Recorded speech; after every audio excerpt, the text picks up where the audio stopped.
Olá, meninos e meninas. Sejam bem-vindos a mais uma aula de ensino religioso. Eu sou a professora Tatiane Lima. E hoje nós temos uma aula com um tema um tanto quanto incômodo, porém extremamente necessário.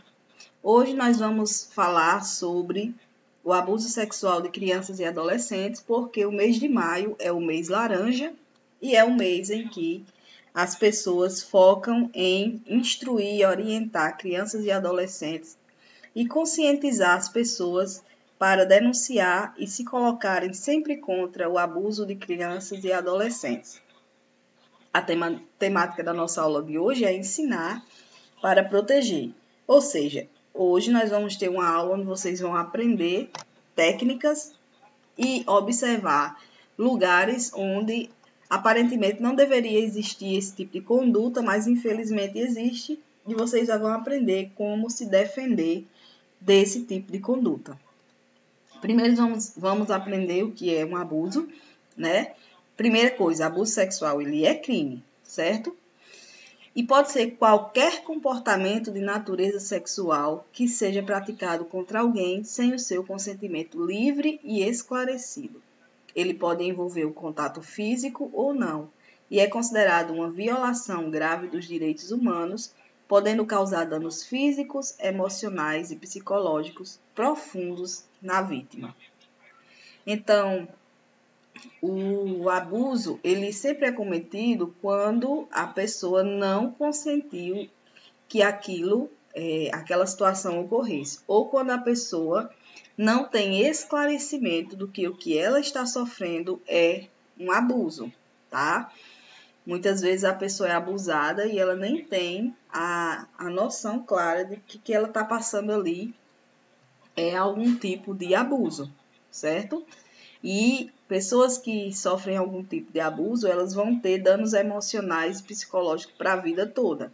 Então, a gente precisa ter muito cuidado e compreender de forma clara o que é um abuso para que a gente possa se defender o mais rápido possível de uma situação como essa. Poder e abuso. Como nós estamos falando de ensino religioso, nós vamos partir para a questão do abuso sexual dentro das religiões. Como eu disse, o abuso ele pode acontecer em qualquer lugar, inclusive nos lugares onde essa palavra não deveria nem ser considerada, mas infelizmente as religiões são formadas por seres humanos com suas bondades e maldades, né? Então, os líderes religiosos, assim como qualquer pessoa em posição de poder, podem cometer abuso, seja sexual, emocional, financeiro ou espiritual, quando usam sua influência para manipular, coagir e explorar os fiéis. Infelizmente, casos de abuso por parte de padres, pastores, rabinos, gurus e outros líderes religiosos têm sido denunciados em diversas religiões do mundo. Então, pessoal, não está sendo nada pontual a questão da denúncia de abusos dentro das religiões, né?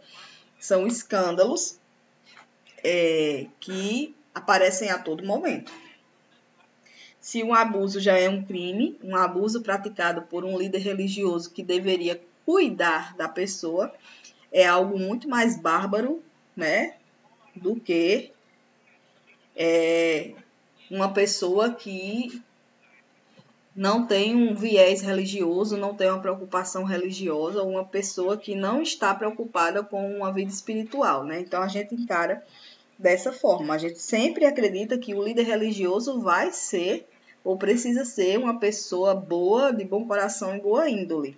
E isso é o que faz a gente ficar muito mais surpreso e chocado quando a gente percebe essas notícias que estão cada vez mais frequentes de abuso dentro das religiões.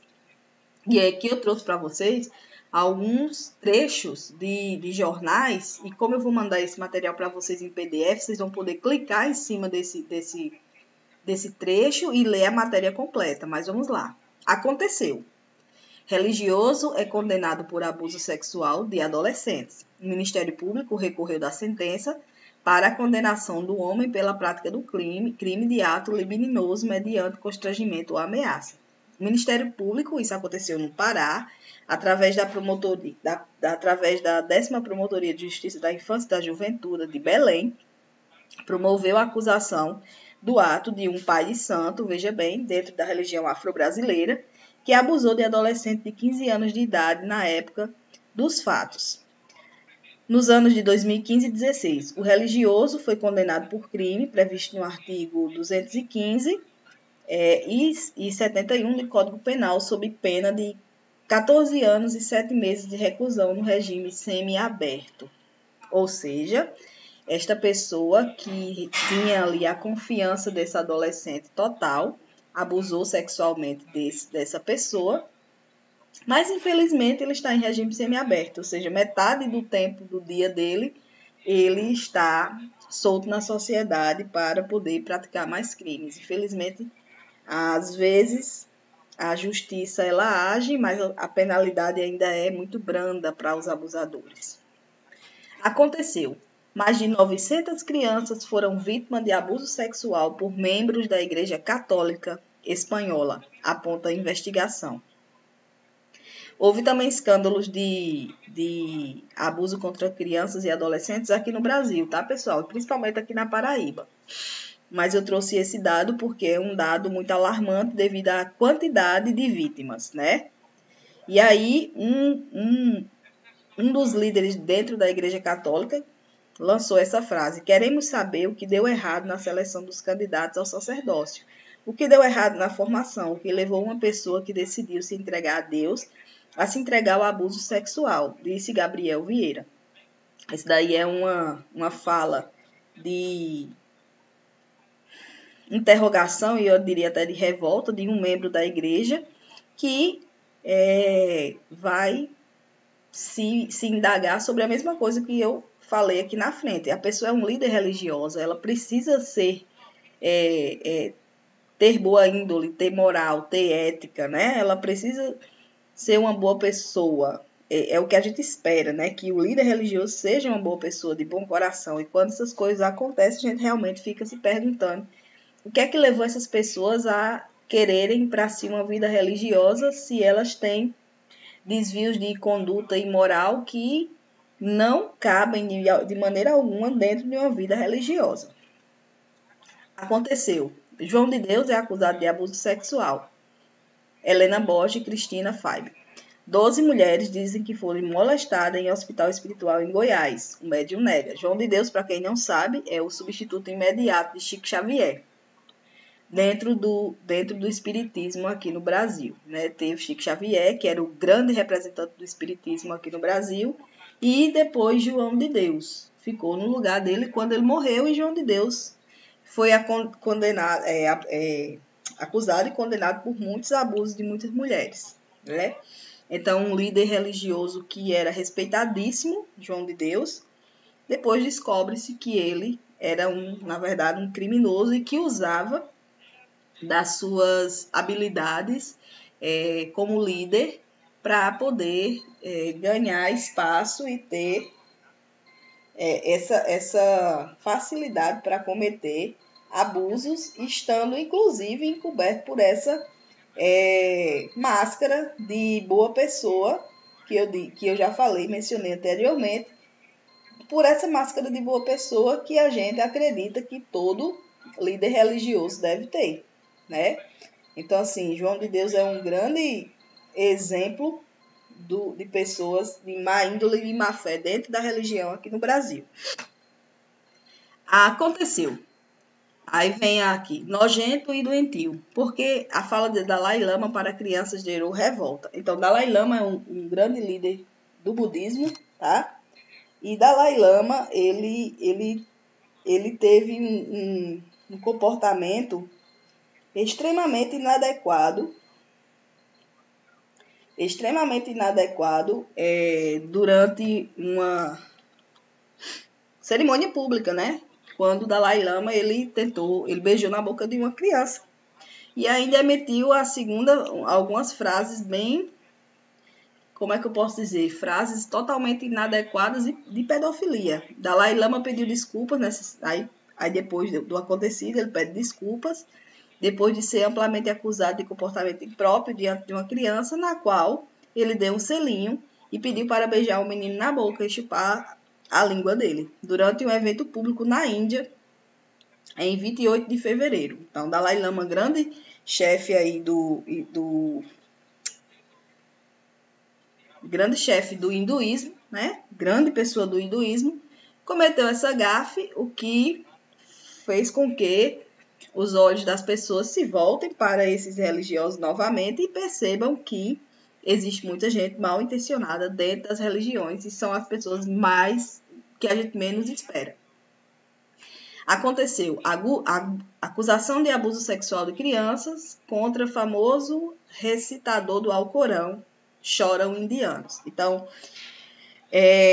dentro do islamismo também ocorre, né, a questão do abuso sexual. Denúncias de abuso sexual infantil envolvendo um dos recitadores do Alcorão mais famosos do Irã estão gerando uma onda de comoção no país. Os imãs são os recitadores do Alcorão. São pessoas muito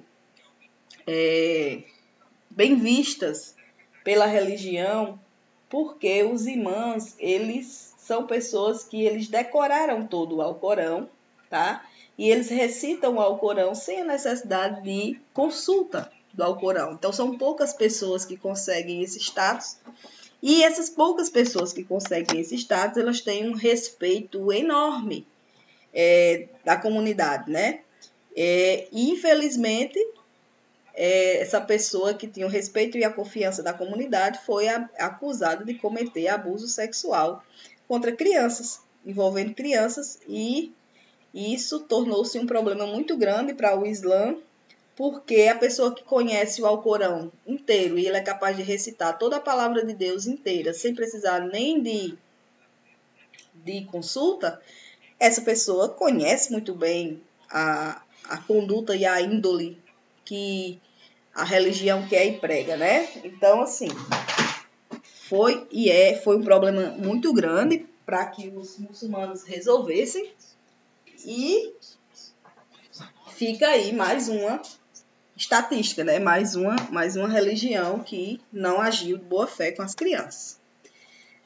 Pastor evangélico é preso após condenação por estupro contra menores aqui na Paraíba. Um pastor da Assembleia de Deus, na cidade de Bahia, na região metropolitana de João Pessoa, foi preso na última quinta-feira após ser condenado por estupro de vulnerável contra estuprar crianças e adolescentes. Então, mais um líder religioso que prega o bem, prega a paz, prega a moral, prega a boa conduta, mas que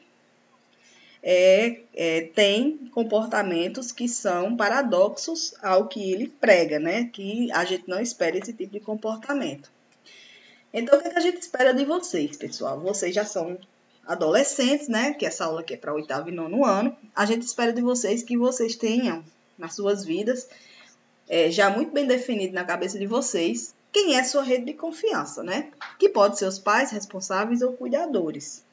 Cuidadores, no caso de adolescentes que têm algum tipo de deficiência. Mas essa rede ela deve estar muito clara na cabeça de vocês. Vocês devem ter isso muito claro na cabeça, para caso aconteça com você algum tipo de problema, você saiba a quem recorrer diretamente, certo? A questão do abuso ela pode acontecer com qualquer um de nós e de vocês, tá? Não tem por que ter vergonha se você sofreu um abuso, porque a culpa não é sua. A culpa sempre é do abusador. A culpa nunca é da vítima. Então, tem como a gente se proteger? Tem. Mas a gente precisa tomar alguns cuidados, principalmente adolescentes que acham que todo mundo é bom. Nem todo mundo é bom não, viu, pessoal? Tem muita gente ruim no mundo e muita gente mal intencionada. Então, se você é adolescente, você vive um mundo paralelo, que são as redes sociais, e é algo muito normal para a idade de vocês, então é o seguinte, tenta se proteger de alguma forma, né? Nunca diz o seu nome completo para ninguém, jamais revela seu endereço para uma pessoa que você não conhece, que acabou de conhecer na internet, e nem diz para eles onde você estuda. Esses pequenos cuidados já vai livrar você de muitas situações, certo? Então, vamos ser espertos. Não tem como dizer, não vamos usar redes sociais para um adolescente, mas vamos usá-las com esperteza, com inteligência. Vamos fazer Coisas que não nos colocam em perigo, né? A vida só é uma. Vamos lá, desconfie sempre de estranho. Não aceite mensagens ou pedidos de amizades ou chamado de vídeo de uma pessoa que você não conhece. Se você não conhece a pessoa, para que danado você vai querer estar conversando com uma pessoa que você não conhece? Qual o intuito disso? Não há necessidade. Você vai estar se colocando num perigo que você não precisa, né? O grooming é quando um adulto tenta ganhar a confiança para abusar de você. Fica atento. Olha, pessoal, veja bem, vocês aí que estão... Essa aula é para 8º ano, então vocês devem ter entre 13 e 14 anos. E percebam, um adulto tem muita facilidade de ganhar a confiança de um adolescente. O adulto maduro, ele tem muita facilidade de enganar um adolescente. Basta você fazer o exemplo. Você como adolescente de 13 e 14 anos. Para você, é fácil ou difícil enganar uma criancinha de 3 anos? É fácil. Por quê? Porque você tem muito mais maturidade que uma criancinha. Então, você é capaz de enganar uma criancinha para ela fazer uma coisa que ela não quer fazer. Né? Todos nós sabemos, infelizmente, que é assim. Mas para vocês funciona da mesma forma. Um adulto é capaz de enrolar vocês. Exemplo, às vezes uma criancinha não quer comer. E aí um adolescente é perfeitamente capaz de dizer, se você comer, eu deixo você fazer uma coisa, tipo assistir um programa que você quer. E você conseguiu enrolar aquela criancinha. A mesma coisa um adulto é capaz de fazer com vocês adolescentes. Apesar de vocês acharem que são muito maduros, vocês, infelizmente, não são, tá, queridos? Estou falando aqui para os meus alunos, por isso que estou usando essa comunicação tão coloquial, tá? Então, atenção com quem você conversa na rede social. Existem pessoas ruins, existem pessoas muito mais velhas que vocês, que estão ali para enganar vocês. Então, fiquem muito atentos. Nunca marque encontro com desconhecidos. Isso aqui é uma coisa que eu não sei por que a gente precisa repetir, mas a gente precisa repetir. Se você não conhece uma pessoa, por que você vai marcar um encontro com uma pessoa que você não conhece? Por que você marcaria encontro com uma pessoa que você não conhece, ainda mais em segredo, porque a pessoa pediu para você não dizer a ninguém? Se alguém que está conversando com você na internet pede para você não dizer o que você está fazendo, obviamente ele sabe que ele está fazendo alguma coisa errada, ou que ele tem intenção de fazer alguma coisa errada. Não precisa a gente ser um gênio para a gente saber disso. Tudo que a gente faz em segredo, tudo que as pessoas querem fazer em segredo, é porque, em muitas das vezes, é alguma coisa que é errado. Coisa certa não precisa de segredo. Se você está fazendo uma coisa que você sabe que é certa, você não precisa se esconder. As pessoas só se escondem para fazer coisas que elas mesmas consideram como erradas. E aí, cuidado com fotos e vídeos. Nunca envie nudes ou fotos íntimas, mesmo para o seu namorado ou namorada, mesmo que ele peça muito. E não envie fotos íntimas. Já está dizendo o nome. É íntimo, é seu. Você não vai enviar uma foto íntima. Essas fotos podem virar uma arma contra você ou podem virar motivo de deboche. Isso pode ser publicado e você pode aí contrair até um trauma ou uma doença mental por causa deste trauma. Você pode aí adoecer por causa disso. E é uma coisa que você mesmo pode evitar não enviando fotos íntimas suas para ninguém. Se alguém desconhecido, isso eu estou falando de gente conhecida, mas se alguém desconhecido lhe pede uma foto íntima, seja inteligente. Recuse, bloqueie e denuncie imediatamente a pessoa, porque trata-se de um pedófilo ou pedófila, tá? Não trata-se de uma pessoa que tem uma sanidade mental legal, ok. Pessoas que têm uma boa sanidade mental não ficam pedindo foto de ninguém pelado na internet. Não há necessidade disso, certo? Nunca marque encontros com desconhecidos, isso a gente já falou. Outra coisa, se você tem redes sociais, usa senha forte. Não coloca senha 123, não deixa as pessoas ter acesso ao seu conteúdo, entrar na sua conta para descobrir coisas da sua vida que você não quer que ela descubra. Sempre denuncie comportamentos suspeitos e não caia em golpe, tipo, chegou um e-mail, clique aqui, você acabou de ganhar R$10.000. Ninguém dá dinheiro para ninguém na internet. Isso é uma lenda urbana, é um elefante branco, não existe. Dinheiro só se ganha com trabalho, ninguém dá dinheiro para ninguém, certo? Ponto, final. E se acontecer alguma coisa com alguém que você gosta, né? Ou com um líder religioso seu, ou com um parente seu da sua família, procure sua rede de confiança, que eu já disse que na idade de vocês precisam saber quem é. Infelizmente, os abusadores, eles nunca estão longe da vítima. Na maior parte das vezes, os abusadores são pessoas próximas das vítimas, infelizmente. E essas pessoas vão fazer de um tudo para que você silencie o crime dela, como, por exemplo, ameaçar. Muitas vítimas não denunciam por quê? Porque tem medo de desacreditar a fé, no caso de um abuso por um religioso, porque recebem ameaças como Deus vai te punir se você falar, ou eu vou matar fulano da sua família, ou cicrano. O abusador nunca disse que vai matar você, ele sempre disse que vai matar alguém que você ama, tá? Ou fazer alguma coisa com alguém que você ama. Porque com você ele já está fazendo o que é ruim, então ele vai dizer que vai fazer com outra pessoa. Não crie dependência emocional ou financeira com o líder da sua comunidade. Às vezes as vítimas podem ter esse perfil de ter uma dependência emocional ou financeira e por isso ela aguenta o abuso calada, né?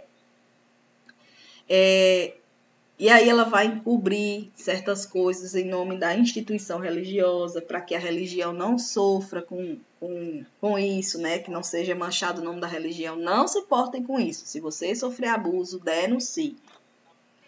O que fazer se você ou alguém que você conhece está sofrendo abuso? Aí, pessoal, as dicas de milhões, hein? Primeiro, denuncie a polícia. Diz que 100 ou vá a uma delegacia especializada. Se você tem muita vergonha, liga. Diz que 100. Você e o telefone, sozinho, vai lá e denuncia, certo? Busque apoio de psicólogos ou grupo de sobreviventes de abuso religioso. Esses grupos são mais difíceis de encontrar, mas você vai tentar buscar ajuda com psicólogos, tá? E aí você vai falar com pessoas que você confia, que você sabe que pode pelo menos lhe dar uma orientação. Converse com professores, converse com coordenadores da escola, converse com seu pai, converse com sua mãe, mas não sofra abuso e fique calado. Documente. Então, o que é isso? Faça prints, grave, tenha testemunhas de que você está sofrendo algum tipo de abuso. E o abuso sexual ele não precisa ser o ato sexual em si. Até uma palavra esquisita, né? Pode ser considerado um abuso, tá certo? Um líder religioso, sei lá, solta uma piada sexual para você ou uma frase com duplo sentido e você sabe que não é duplo sentido, que ele realmente está falando no sentido ruim da frase. Então, procure ter sempre provas. E vá procurar rede de apoio fora do ambiente religioso, como amigos, familiares e ONGs. E outra coisa, se o abuso for dentro da religião, busque ajuda. E aí, no caso, procure outra congregação, vá para outra igreja, se afaste, né? Procure sua saúde mental e sua saúde física. Caso o abuso ele nunca vai começar, quase nunca começa diretamente com a questão física, ele sempre começa com a questão mental. Então, se você não está bem, saia desse lugar. Outra coisa, a culpa do abuso é do abusador, nunca é da vítima. A gente tem uma cultura muito machista de achar, muitas vezes, que o abuso é da vítima. Porque ela usa roupa curta. Porque ela dá liberdade. Porque... Minha gente, é o seguinte. Usar roupa curta não é um convite. A pessoa pode usar a roupa que quiser. A pessoa pode frequentar o lugar que quiser. E a pessoa não pode ser abusada. A culpa nunca é da mulher que é estuprada. Ou da menina. Ou do menino. A culpa é sempre do abusador, que é um criminoso. Sempre, sempre.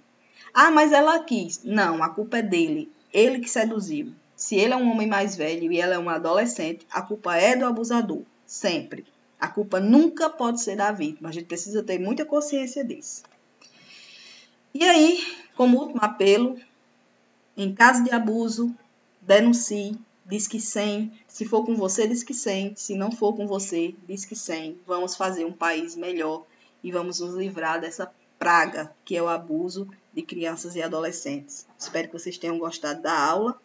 O conteúdo é pesado, mas eu espero que vocês tenham aprendido caminhos para poder se defender. Muito obrigado e até a próxima aula.